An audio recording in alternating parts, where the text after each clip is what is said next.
హరే కృష్ణ, అందరికీ నమస్తే. భగవద్గీత చాప్టర్ 3 కర్మయోగం. ఇందులో మొత్తం 43 శ్లోకాలు ఉంటాయి. మెయిన్ చాప్టర్కి వెళ్లే ముందు చిన్న discussion about chapter 1 and chapter 2 conclusion. ప్రతి తెలుగు వారికి ఒక కోరిక ఉంటుంది, జీవితంలో ఒకసారైనా తిరుపతి వెంకటేశ్వర స్వామి దర్శనం చేసుకోవాలని. ఆ స్వామి దర్శనానికి మనకు 3 మార్గాలు ఉన్నాయి. ఒకటి by road, by train, by flight వెళ్ళొచ్చు. అదేవిధంగా భగవద్గీతలో మనకు మోక్షానికి ఆరు భగవంతుని చేరడానికి మూడు మార్గాలు చూపిస్తుండు. అదే కర్మ మార్గం, భక్తి మార్గం, జ్ఞాన మార్గం. సో దీని గురించి డీటెయిల్ గా చాప్టర్ వైజ్ మనకి ఫ్యూచర్ లో వస్తుంటాయి. Let's discuss about chapter 1, chapter 2 conclusion. So మనం తిరుపతికి వెళ్ళేటప్పుడు ఆన్ ద వే దారిలో ఏదైనా రూట్ అర్థం కాకపోయినా, ఏదైనా డైవర్షన్ మిస్ అయినా అక్కడ ఉన్న వాళ్ళని అడుగుతాం. లేదా కొండ మీదకి వెళ్ళిన తర్వాత దర్శనంకి లైన్ ఎక్కడ స్టార్ట్ అయింది, లైక్ విఐపి బ్రేక్ దర్శనం ఎక్కడ ఉంటుంది, అన్నదానం ఎక్కడ అని ఏమైనా డౌట్స్ ఉన్నాయనుకో రైట్ పర్సన్ అడుగుతాం కదా. చాప్టర్ 1 కూడా మనకు అదే నేర్పిస్తుంది. మనం వెళ్ళే దారిలో మనకి ఏదైనా డౌట్స్ ఉన్నా, ఏదైనా కన్ఫ్యూజన్స్ ఉన్నా, ఏదైనా డైలమాస్ ఉన్నా స్టక్ అవ్వకండి, రైట్ పర్సన్ అడిగి ముందుకెళ్ళండి అని చాప్టర్ 1 మనకు నేర్పిస్తుంది. చాప్టర్ 2 మనకి ఏం నేర్పిస్తుంది? కర్మ చేయమంటుంది. Do your duties and responsibilities. నీకు 20-30 సంవత్సరాల నుంచి మొక్కు ఉంటుంది, నేను తిరుపతి పోవాలి అనుకుంటావు. కానీ అసలు నువ్వు ఇంట్లో నుంచే బయటికి రావు. ఎందుకు?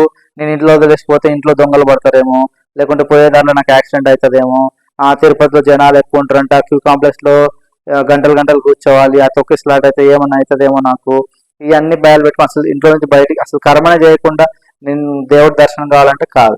So do your duty, step out అంటే బయటికి రా, ప్రయాణం మొదలుపెట్టు, దేవుడి కోసం అడుగయ్యి అని చెప్తుండు. అదే కర్మ చేయి అంటుండు.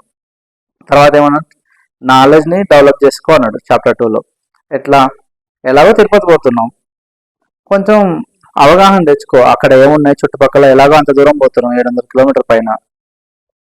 ఏ టైం రిటర్న్ ఉంది మనకు రిటర్న్ జర్నీ, మధ్యలో ఏమైనా గ్యాప్ లో కాణిపాకం, కాళహస్తి ఆర్ ఇంకేమైనా విజిటింగ్ ప్లేసెస్ ఉన్నాయో చూడదగ్గాయి, ఏ టైంకి ఎక్కడ ఉండాలి అనేది కొంచెం ప్లాన్ చేసుకొని వెళ్తే ఇంకా మనకు లైఫ్ ఈజీగా ఉంటుంది కదా. అదే చాప్టర్ 2లో నాలెడ్జ్ గెయిన్ చేయి అన్నాడు. తర్వాత ఇంకేమన్నాడు? కర్మ చెయ్యి, బట్ ఫలితాల గురించి ఆశించకు. తిరుపతికి వెళ్ళు భక్తితో, ప్రేమతో, దేవుడి మీద సేవ చేయడం కోసం వెళ్ళు, అంతే తప్ప నేను పోయినా అంత ఖర్చు పెట్టుకొని గుండు కొట్టించుకున్నా, హుండీలో పైసలు వేసినా, అయినా నాకు ఇంకా మోక్షం రాలేదు, ఇంకా సక్సెస్ రాలేదని ఏడవద్దు. ఫలితాల కోసం ప్రయత్నించకు. నీకేం కావాలో దేవుడు సరైన సమయంలో మనకిస్తాడు. నువ్వు ఏదో కోరికలు పెట్టుకొని వెళ్ళొద్దు అని చెప్తుంది చాప్టర్ 2లో.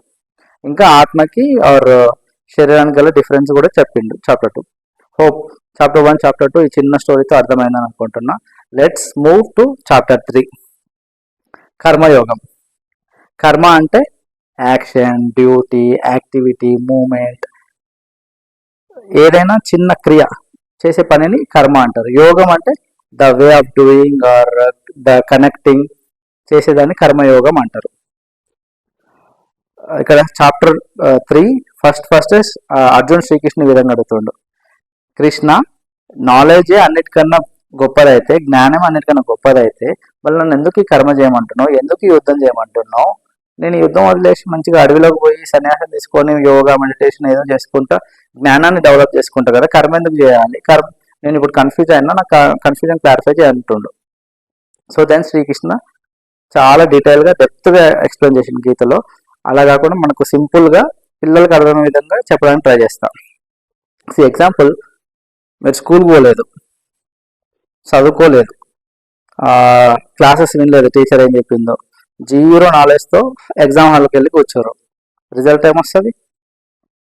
మీరు గ్రాడ్యుయేషన్ అయిపోయింది, ఎంట్రీ లెవెల్ జాబ్ పెట్టుకుంటా ఫేక్ సర్టిఫికేట్లు పెట్టి, ఆర్ ఏదో మీ మామ సీఈఓనో ఎవరు ఉంటే డైరెక్ట్ మేనేజర్ పొజిషన్ అప్లై చేశారు, వచ్చింది. అప్పుడు కంపెనీ ఏమైంది? నీకు అసలు టీమ్ లీడింగ్ తెలియదు, అసోసియేట్ ఏం చేస్తారో తెలియదు, అప్పుడు ఏమైంది? ఫెయిల్ అవుతారు కదా. సో కర్మ చేస్తూ నాలెడ్జ్ని అటైన్ చేయమని చెప్తుండే శ్రీకృష్ణుడు. అది ఎలాగో డీటెయిల్గా తెలుసుకుందాం. ముందుగా కర్మ అంటే ఫస్ట్ ఇంగ్లీష్లో కొటేషన్ ఉంది, life is a journey from womb to tomb. Womb అంటే తల్లి గర్భం, టోంబ్ అంటే సమాధి, పేటిక.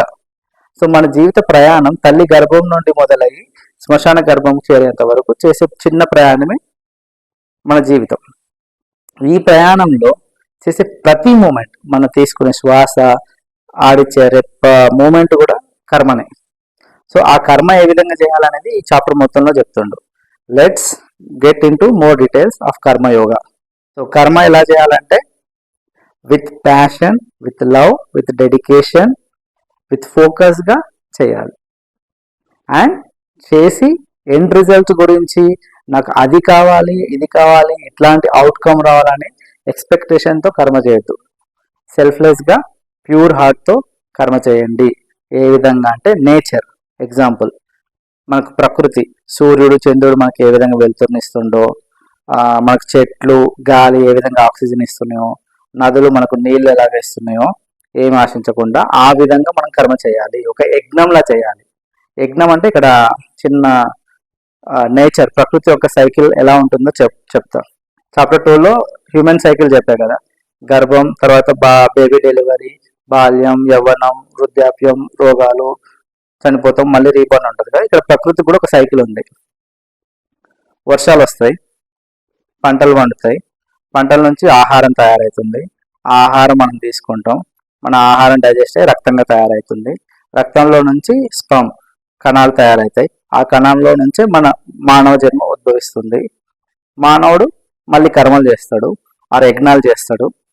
యజ్ఞం అంటే ఇక్కడ హోమం హుండీలో చేసేదే కాదు, నువ్వు చేసే ప్రతి మంచి పని అంటే ఎయిర్ పొల్యూషన్ చేయకుండా, సిగరెట్ తాగి పొల్యూట్ చేయకుండా, నదిలో వాటర్లో ప్లాస్టిక్ వేయకుండా చేసే మంచి మంచి పనులు కూడా యజ్ఞం కిందకి వస్తాయి. సో మంచి మంచి కర్మలు, మంచి యజ్ఞాలు, హోమాలు చేయడం వల్ల దేవుడు సాటిస్ఫై, తృప్తి పొంది మళ్ళీ మనకు వర్షాలు కురిపిస్తాడు, మళ్ళీ పంటలు పండుతాయి, మనకి ఆహారం వస్తాయి. ఇది ఒక సైకిల్, ప్రకృతి యొక్క సైకిల్. సో ఎలాగైతే ఒకదానికొకటి ఇంటర్లింక్ అయ్యిందో, వర్షం వల్ల పంట, పంట వల్ల ఆహారం, ఆహారం వల్ల ఫుడ్, ప్రకృతి సైకిల్, మనం చేసే కర్మలకు కూడా ఇంటర్లింక్ ఉంటుంది. సో చేసే కర్మ ఫోకస్గా, శ్రద్ధగా, నెగ్లెక్ట్ చేయకుండా చేయాలి. ఎలా అంటే ఒక వైద్యుడి ఒక కర్మ డ్యూటీ పేషెంట్ని ట్రీట్ చేయడం. అలా చేయకపోతే పేషెంట్ హెల్త్కి ఇష్యూ వస్తుంది, ప్రాణానికి హాని అవుతుంది. ఒక టీచర్ ఒక కర్మ డ్యూటీస్ మంచి విద్యాబుద్ధులు నేర్పడం. అది ఫెయిల్ అయితే విద్యార్థి యొక్క భవిష్యత్తు ఖరాబ్ అవుద్ది. ఒక స్టూడెంట్ ఒక కర్మ డ్యూటీస్ బుద్ధిగా కాలేజ్కి, క్లాస్కి వెళ్ళి వీటి జ్ఞానాన్ని సంపాదించడం. అలా కాకుండా సిగరెట్లు తాగకుండా ఫ్రెండ్స్ గోవా ట్రిప్ అనుకుంటూ వెళ్తే కనిపించిన పేరెంట్స్ సఫర్ అవుతారు. అలాగే ఒక డ్రైవర్ ఫోకస్గా డ్రైవ్ చేయకపోతే ఇన్నోసెంట్ ప్యాసింజర్స్, బండిలో ఉన్న వాళ్ళు బయట వాళ్ళకి యాక్సిడెంట్ అయి చనిపోతారు. అందుకే కర్మ అనేది శ్రద్ధ, భక్తి, భయంతో చేయాలి, ఫోకస్గా చేయాలి, డిసిప్లైన్గా. అండ్ నువ్వు క్షత్రియుడివి, నువ్వు వారియర్వి, ప్రొటెక్టర్వి. నీ వృత్తి ధర్మం, ఎక్కడ అధర్మం జరిగితే అక్కడ యుద్ధం చేయాలి, ధర్మాన్ని రక్షించాలి. సో కర్మ చెయ్యాలి అని శ్రీకృష్ణుడు అర్జునుడికి ఈ విధంగా ఎక్స్ప్లెయిన్ చేస్తుండు. I hope this example understand importance of కర్మ. ఇంకేం చెప్తుండు,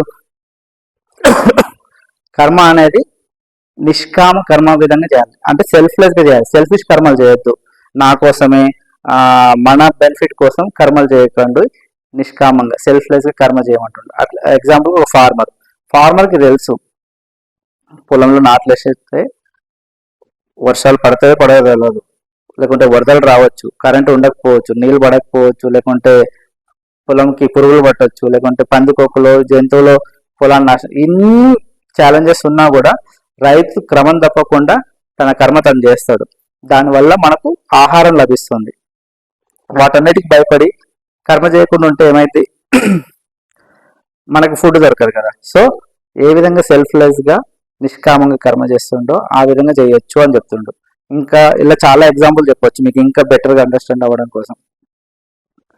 మహాత్మా గాంధీ దేశం కోసం సెల్ఫ్లెస్గా ఫ్రీడమ్ రావడం, స్వతంత్రం కోసం చాలా పోరాడిండు.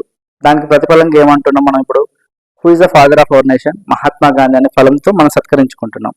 అలాగే నరేంద్ర మోడీ సెల్ఫ్లెస్గా తన సొంతం కోసం కాకుండా దేశంని సేఫ్టీ, సెక్యూర్గా టాప్లో ఉంచడానికి, దానికి ప్రతిఫలంగా ఇప్పుడు థర్డ్ టైం కూడా అదే ప్రైమ్ మినిస్టర్ అయ్యిండు. అండ్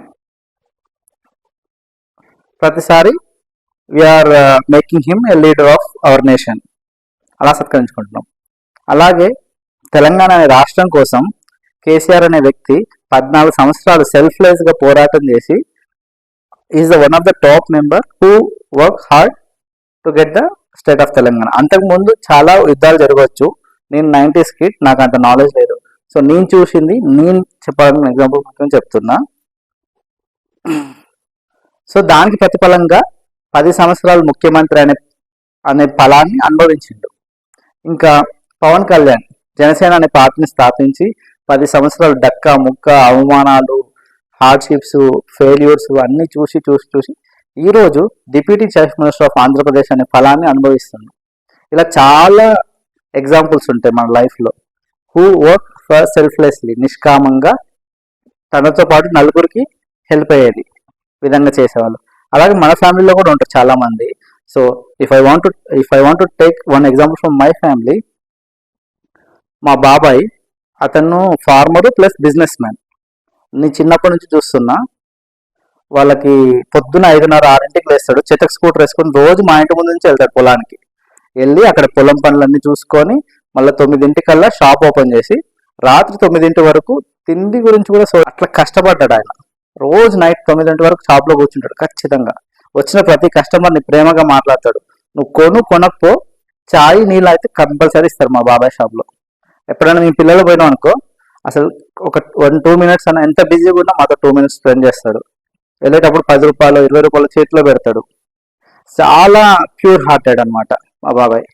ఆ విధంగా సెల్ఫ్లెస్గా కష్టపడ్డందుకు ఇప్పుడు ఏం ప్రతిఫలం మా నెక్స్ట్ జనరేషన్, లైక్ మా అన్న వాళ్ళు కానీ వాళ్ళ మన వాళ్ళు కానీ ఎలా అంటే, ఇప్పుడు మా బాబాయ్ బెడ్ రెస్ట్ అంటే రిటైర్మెంట్ తీసుకొని రెస్ట్ ఉన్నాడు, షాప్కి రావట్లేడు 3-4 ఇయర్స్ నుంచి. కానీ మా ఊర్లో 15-20 గ్రామాలు తండాలు ఉంటాయి కదా చుట్టుపక్కల, వాళ్ళ ఇంట్లో ఏ ఎలక్ట్రికల్ ఇష్యూ వచ్చినా డైరెక్ట్ మా షాప్కి వస్తారు. సో మా అన్న ఎలాంటి బ్రాండింగ్, పబ్లిసిటీ, మార్కెటింగ్ చేయాల్సిన అవసరం లేదు. ఆ విధంగా కష్టపడి కర్మ చేసింది కాబట్టి ఇప్పుడు మా అన్న వాళ్ళు ఫలితాలు అనుభవిస్తారు, ఫలాలు అనుభవిస్తారు, అంటే ఎంజాయ్ చేస్తారు the fruits. So this is the importance of selfless కర్మ, సెల్ఫ్లెస్ యాక్టివిటీ. నిష్కామంగా మనం చేసే ఫలాలు మనతో పాటు ఇంకా నలుగురికి, మన నెక్స్ట్ జనరేషన్కి ఉపయోగపడే విధంగా ఉండాలి తప్ప సెల్ఫిష్ కోసం చేయొద్దు కర్మలు అని చెప్తుండు. తర్వాత సెల్ఫ్లెస్ యాక్షన్ చేసిన తర్వాత దాన్ని నా వల్ల ఈ సక్సెస్ వచ్చింది, నా వల్ల ఇదంతా జరిగింది, నేను చేసిన సామ్రాజ్యం అని గొప్పలు చెప్పుకోవద్దు.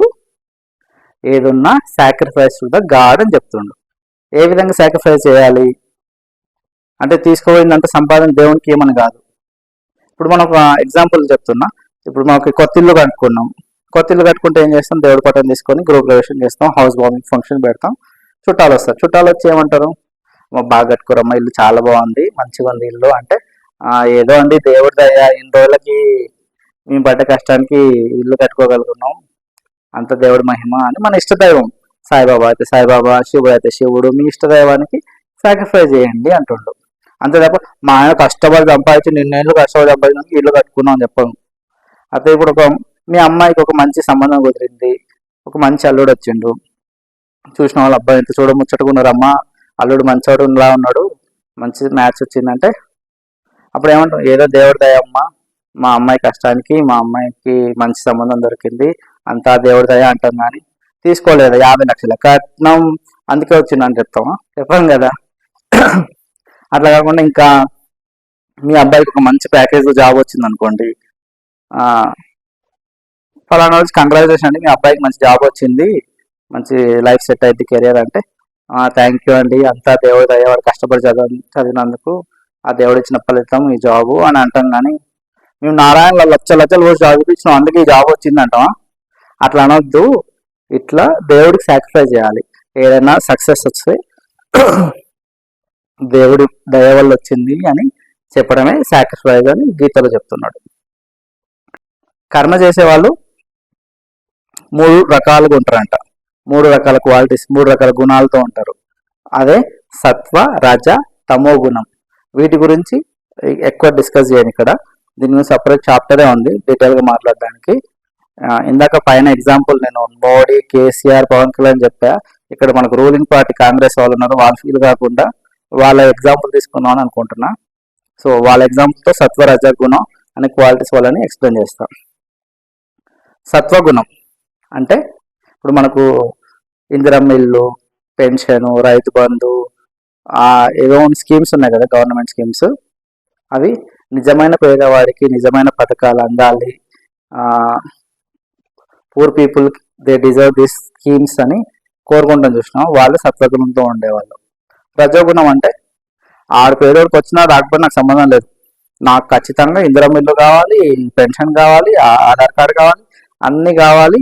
వాడు మనకి ఏదో రిఫరెన్స్ పెడతాం కదా ఎంఆర్, తెలిసిన వాళ్ళతోటి వాళ్ళతో వీళ్ళతో లింకులు పెట్టి మనకు ఎలిజిబుల్ కాకపోయినా మనం తెప్పించుకుంటాం చూసినాం.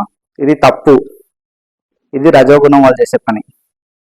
తమోగుణం, తమోగుణం అంటే ఎట్లా, అసలు నువ్వు ఎలిజిబులే కాదు, నీకు ఆల్రెడీ ఇల్లు ఉంది, అన్నీ ఉన్నాయి, కారు ఉంది, నువ్వు ఎలిజిబుల్ కాదు. మీ బాబాయో అన్ననో తమ్ముడు ఎవరో మీ ఫ్యామిలీలో పేదోడు ఉంటాడు, ఆటో నడుపుకుంటానో లేకుంటే బట్టల షాపు మస్తానో ఎవరో ఉంటారు, వాళ్ళు ఎలిజిబుల్ ఇందిరమ్మ ఇల్లు కోసం.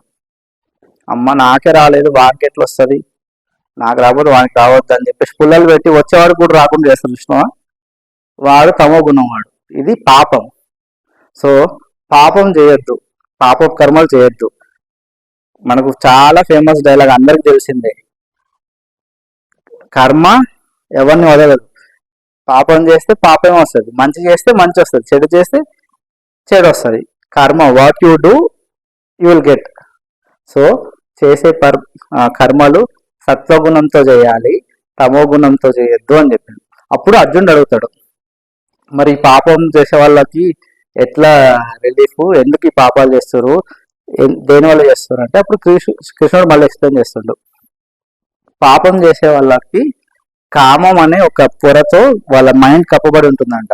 దానివల్ల వాళ్ళకి నాలెడ్జ్ లేక, జ్ఞానం లేక, అసలు నిజమైన సంతోషం ఏందో తెలియక వాళ్ళు ఆ తప్పులు చేస్తున్నారు. కామం అంటే లస్ట్, లస్ట్ అంటే ఫిజికల్ డిజైర్ కాదు. భగవద్గీతలో ఏమంటున్నారంటే కామం అంటే ఎక్కువ ఆస్తులు కావాలి, ఎక్కువ అంతస్తులు కావాలి, ఎక్కువ బిల్డింగ్లు, ఎక్కువ పేరు ప్రతిష్టలు, కీర్తి, ఇట్లాంటి కోరికలు ఉండే వాళ్ళని కామంతో పోలుస్తుండు. సో వీళ్ళు ఎట్లుంటారంటే మంట పొగతో కప్పునట్టు, ఒక అద్దం దుమ్ముతో కప్పితే మసక ఉంటుంది కదా, అట్లా ఒక తల్లి గర్భం, బేబీ గర్భంలో ఉన్నప్పుడు ఒక లేయర్ ఎంబ్రాయిడ్ కవర్ చేసి ఉంటుంది కదా పొర, ఆ విధంగా వీళ్ళకు కామం అనే పొరతో కప్పబడి అజ్ఞానంతో ఉండడం వల్ల అలాంటి తప్పులు చేస్తుంటారు. వాళ్ళు మనసుని, ఇంద్రియాలని, బుద్ధిని కంట్రోల్లో పెట్టుకొని సత్వగుణంతో పనులు చేయడం వల్ల వాళ్ళు జ్ఞానాన్ని పొందుతారు. అలాంటి కర్మలు చేసేవాళ్ళు మోక్షానికి దారి దొరుకుద్ది. కర్మలు అంటే సెల్ఫ్లెస్ గా మన సొంతానికి కాకుండా నలుగురికి ఉపయోగపడే విధంగా చేసే కర్మల వల్ల దేవుడు సాక్రిఫైస్ అయ్యి మనకు బ్లెస్సింగ్ ఇస్తాడు. ఆ విధంగా కర్మ చేయాలి అని చెప్తుండు. ఇంకా చాలా డిస్కస్ చేయొచ్చు కర్మ గురించి, వీడియోలో ఎంత ఎక్కువైతుంది. ఒకటే పంచ్ లైన్తో చాప్టర్ విల్ క్లోజ్. మనం వండుకున్న అన్నం మనం తింటామో తినమో తెలియదు, కానీ మనం చేసిన కర్మలు తిరిగి మళ్ళీ మనకే వస్తాయి. So be good, do good, you will get good. Hare Krishna.